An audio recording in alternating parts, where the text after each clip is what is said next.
안녕하세요. 별이맘의 영성일기 별이맘입니다. 네, 오늘은 뉴라이프 새생명교회 이야기 7번째 시간으로요. 빚 없이 교회 운영하기라는 내용을 나눠보고자 합니다. 네, 지난 시간에 저희가 건물 없이 민들레 영토에서 예배를 드리면서 교회 개척 멤버 모임을 시작을 했었고요.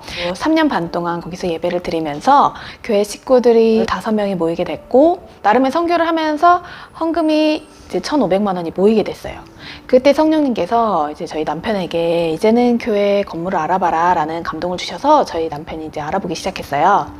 근데 저는 하나도 도와주지 않았어요. 왜냐면 집을 이사할 때는 제가 다 이제 알아봤었거든요. 그래서 막 괘씸하기도 하고, 민들레 영토는 저희가 청소하지 않아도 되고 뭐 1인당 5,000원이긴 하지만 예배 끝나고 간식도 줬거든요. 그러니까 제가 뭐 하지 않아도 상관이 없었어요. 그리고 그 민들레 영토에서 시간이 너무 좋아가지고 굳이 여기를 옮겨야 될까라는 생각이 있었던 거예요. 매 한 편씩 제가 이제 믿음 없이 반응한 모습들이 꼭 나와서 참 부끄럽네요. 저희 남편이 한 1, 2주 정도 건물을 이제 알아보러 다녔었어요. 그런데 1,500만 원으로 얻을 수 있는 그런 공간이 없는 거예요. 좀 알아보다가 안 되겠다 그러더니 그때부터 이제 더 하나님을 바라보고 잠잠히 있기 시작하더라고요. 하나님의 일을 하면서 하나님을 놓치면 안 된다는 걸 너무 잘 알고 있었고, 그런 분주한 상황에 어차피 자기가 움직여도 소용이 없다는 걸 너무 잘 알고 있었던 거예요. 저희가 되게 신뢰하는 그 부동산 사장님이 있는데 어떤 건물이 필요합니다 얘기만 해놓고 그때부터는 더 잠잠히 하나님을 바라보고 성령님 앞에 머물기 시작하더라고요. 근데 이게 좀 시간이 이렇게 지나도 연락이 오질 않는 거예요. 그러니까 저희는 약간씩 이제 좌절이 되는 거죠. 그럴 때 어떤 음악학원 하는 분에게서 연락이 왔어요. 100평 정도 되는 음악학원인데 여기에서 학원을 하지 않는 시간에는 얼마든지 와서 들이시라고, 월세도 하나도 안 내도 되고 뭐 전기세 이런 것 아무것도 안 내도 되고 악기도 마음껏 쓰셔도 되니까 여기서 마음껏 예배하시라고 이제 그렇게 연락이 왔어요. 인도하심을 받아야 되니까. 근데 기도하면 할수록 뭔가 이렇게 편하지 않고 이게 하나님의 인도하심이 아니라는 건 알겠는데, 나는 100평도 공짜로 쓰게 할 수 있어, 너희 나를 좀 기대하지 않을래? 라는 막 그런 마음을 주시는 거예요. 그러면 믿음을 일으키시는 거죠. 그러실 수도 있구나. 그래서 이제 그렇게 감사하면서 기도를 하고 있는데 얼마 안 있다가 부동산 사장님에게 연락이 왔어요. 그러면서 지금 이제 저희 교회 건물을 보여주신 거죠. 근데 여기가 저희 동네인데요. 저희 남편이 몇 년 전부터 저랑 이제 지나다니면서 저기는 참 예배 장소를 쓰기 너무 좋겠다, 저긴 교회하면 참 좋겠다, 그 얘기를 몇 번을 했었어요. 근데 원래 5,000에 250에 나왔던 건물인데 이제 안 나가니까 2,500에 150까지 가격을 내린 상태였더라고요. 부동산 사장님들이 건물주를 획득을 하신 거예요. 이 목사님 참 좋은 분이고, 이 목사님이면 월세 밀릴 걱정은 하지 않아도 되니까 2천만 원에 100만 원으로 해달라고 이렇게 설득을 해주셔서 계약을 할 수 있게 됐어요. 한 500만 원 모자랐던 돈은 교회 식구들도 헌금을 해주시고 다른 곳에서도 이제 헌금이 들어와서 그걸 계약을 할 수 있었죠. 근데 이제 계약을 하고 나니까 정말 아무것도 없는 거예요. 이제 마음가짐은 우리가 아무것도 없어도 그 예배할 공간만 있으면 신문지 깔고라도 예배하겠다, 이런 마음가짐이었는데, 이제 그때부터 하나님께서 교회 필요를 채우기 시작하셨죠. 여기 있는 뭐 모든 게 다, 의자, 강대상, 뭐 음향기기들, 간판도 그렇고 이 앞에 인테리어도 1,000만 원이 넘게 들었던 것 같은데, 하여튼 그 모든 필요를 다 채워주셔서 그렇게 저희는 2016년 12월 25일에 창립 예배를 드리게 됐어요.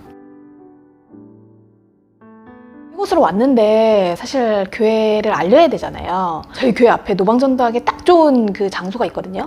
성령님께서 지금은 우리 교회를 알리거나 노방전도에 힘쓸 때가 아니라 우리가 먼저 예배하고, 그리고 교회 식구들이 하나님께 은혜를 받는 것, 하나님과 관계가 깊어지는 것에 집중해야 될 때라는 그런 감동을 주셔서 거기에 이제 집중하기 시작했어요.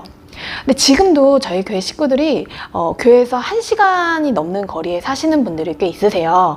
근데 그때는 거의 다 1시간 넘는 거리에 계셨고 2시간, 3시간 걸리는 거리에 계신 분도 계셨어요. 왜냐면 이제 뭐 책을 읽고 응답 받아서 오신 분도 계셨고 이렇게 저렇게 소개로 오시다 보니까 그렇게 먼 거리에 계신 분들이 계셔서 저희가 정말 모일 수 있는 날은 딱 주일 하루뿐이었던 거예요. 교회 식구들의 그 영적인 갈급함, 그 영적인 은혜들을 정말 집중해서 채워주셔야 됐기 때문에 우리가 많은 행사를 하거나 거기에 이제 마음이 분산돼서는 안 됐던 때였던 것 같아요. 그때 저를 좀 돌아보면요, 개척교회는 사람이 막 오고 가고 뭐 이런 일들, 뭐 오해도 일어나고 뭐 그러면서 자주 일어나는데, 사람이 뭐 나가는 걸로 상처를 그렇게 받진 않았는데요. 사람들이 불편하다고 하는 거, 제가 마음이 약하다 보니까 좀 거기에 좀 휩쓸리면서 제 마음도 힘들고 사람의 숫자 그런 것도 되게 많이 신경 썼던 것 같아요.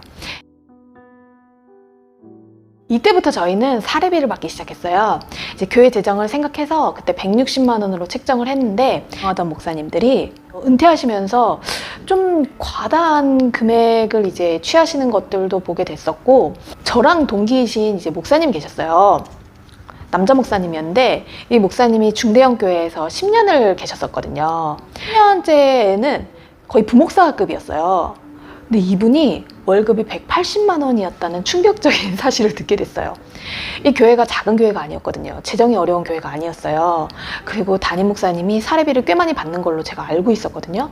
하나님의 종도 가정을 돌봐야 되고요. 자녀를 키워야 되는데 너무 좀 충격이었어요. 근데 저희도 재정에 대해서 좀 원칙을 세울 필요가 있겠다. 우리 교회가 아무리 커져도 어느 정도 한도를 넘어서는 금액은 받지 않겠다고 좀 기준을 정해놓고, 또 나중에 부교육자님들이 생기시면 그 부교육자님들과 사례비가 몇백만 원씩 막 이렇게 차이 나면 안 되잖아요. 그분들도 기본적인 생활을 할 수 있도록 좀 기준을 세워서 재정을 이제 공개하기 시작했어요. 그렇게 이제 교회가 시작이 됐고, 저희는 20명이 안 되는 인원으로 시작이 됐지만 교회 재정을 감당을 하고, 또 위자립 교회도 좀 섬기면서 다른 곳에서 도움받지 않고 또 빚지지 않고 그렇게 교회 운영이 되게 됐어요. 6개월 정도 예배를 드렸을 때 저희 둘째 아이의 몸에 이상이 생겼어요. 너무 건강해서 병원을 1년에 한 번 뭐 갈까 말까 한 아이였는데, 피의 색깔 있잖아요. 피의 색소? 그런 걸 다 빼낸 것처럼 아이가 창백해지기 시작했어요. 그 이야기는 다음 시간에 나눠보도록 하고요. 돌아보면요, 삶에 그 하나님의 때를 기다리는 그 기다림의 연속이었던 것 같아요. 첫 시작은 제가 17살에 배우자 기도를 하면서 시작이 됐는데, 그때는 믿음이 전혀 없을 때니까 하나님의 때에 제가 집중이 돼가지고 기다리고 믿음을 지키느라 엄청 힘들었거든요. 근데 돌아보면 사람을 사랑할 수 있는 가장 기본적인 그 준비가 되기를 기다리셨던 것 같은 그런 마음이 들더라고요. 하나님의 때에 재초점을 둘 게 아니라 오늘 하루 저에게 맡겨주신 그 작은 일들에 충성하면서 오늘 나와 함께 하시는 그 성령님께 더 집중해야겠다는 그런 마음이 많이 들더라고요. 각자를 향하신 그 하나님의 계획은요, 하나님께 맡겨드리고 오늘 우리가 해야 할 일, 오늘 우리가 집중해야 할 그 분께 집중하면서 오늘 부어주시는 그 은혜로 더 감사하고 더 기쁘고 더 행복한 하루하루를 사셨으면 좋겠습니다. 들어주셔서 감사하고요. 다음에 다시 봬요. 안녕.